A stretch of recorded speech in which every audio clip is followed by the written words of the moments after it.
எப்படி காணப்பயிர் துவையல் எப்படி செய்யலாம் பார்க்கலாம். ஸ்டவ் ஆன் பண்ணி கடாயை வச்சுக்கலாம். காணப்பயிர் அதில் போட்டு கிண்டிக்கலாம் வித்தவுட் ஆயில். இந்த மாதிரி பொன்னிறமாக வறுத்துக்கலாம். இப்போ ஒரு தட்டில் போட்டு ஆற வச்சுக்கலாம்.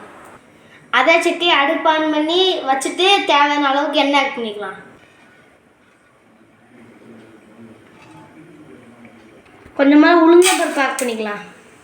டீஸ்பூன் அளவுக்கு கடலைப்பருப்பு, அது பல்லு பூண்டு, 2 காஞ்ச மிளகா ஆட் பண்ணிக்கலாம். துருவன தேங்காய் ஆட் பண்ணிக்கலாம். வதக்கிக்கலாம்.